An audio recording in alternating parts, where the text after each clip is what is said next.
Oh yay, oh yay! We present the story of Knight Sir Louis.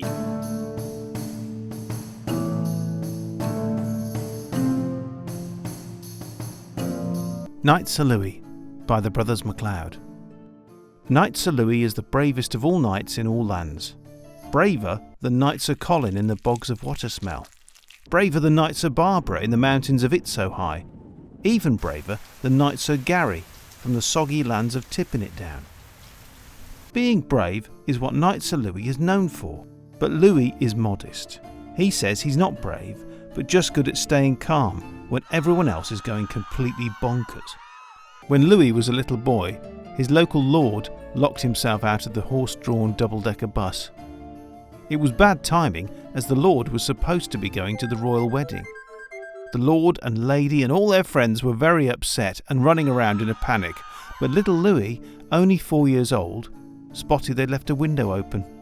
He simply reached inside and unlocked the door. It turns out this kind of clear thinking is useful if you need to defeat hungry dragons, evil goblins and horrible wizards. And that's why King Bert appointed him defender of the great castle Sideways.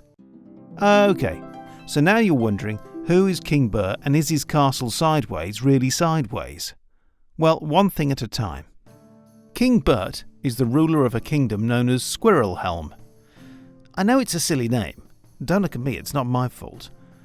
Anyway, King Bert is a good king. I don't mean he's brilliant. He's not amazing. He's all right, you know. He is known to his people as King Bert the Not Bad. He's certainly better than his dad, who was known as King Larry the Hostile. Bert comes from a long line of kings and queens. Here are some of them. King Alan the All-Right, Queen Olive the OK, Prince Ned the Ninny-Winny, and Empress Sissy the So-So.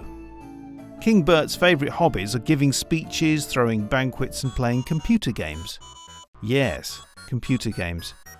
He's really good at them, especially the one where you have to race a horse and cart around a land full of giant toadstools and stuff. Of course, just because King Bert is a goodish king doesn't mean he's always fun to be around. Before Knight Sir Louis, the king's champion was Knight Sir Trevor.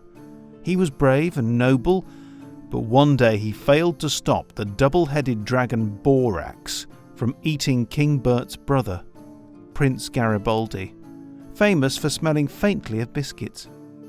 Borax was very fond of biscuits, and he munched the prince down in one gulp. Knight Sir Trevor had missed the whole thing because he'd been in the kitchens cooking butterfly cakes. Bert arranged for the knight's head to be cut off with a big axe.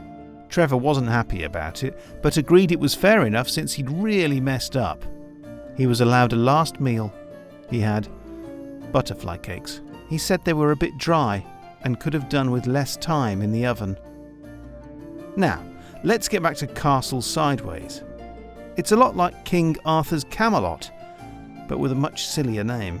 There's really only one important thing to remember about Castle Sideways, and that's that Castle Sideways really is sideways. Like all knights, Knight Sir Louis has a horse. His horse is a specially made robot horse called Clunkalot. Clunkalot is Louis's faithful friend and also doubles up as sleeping quarters. Clunky isn't really afraid of anything.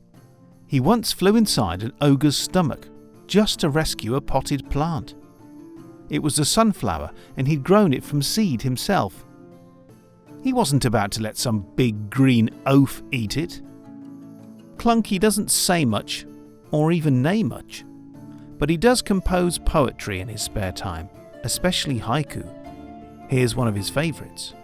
Oh, my sunflower, swallowed by a great green brute, that ogre is toast. Clunkalot was built for Louis by the court wizard Perlin.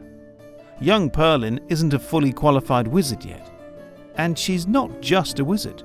She's also an inventor, a sort of wizenter or invisard. Anyway, she comes from a big town down south called London. She came north to enter Master Misto's marvellous, mysterious and mystical Academy of Magic and Magical Machines, called for short. Unfortunately, her scholarship was cancelled at the last minute. Why? Misto had suddenly turned evil and run off into the woods. As a result, Perlin is mostly self-taught. Great! So now we've established some facts, and we can really get going.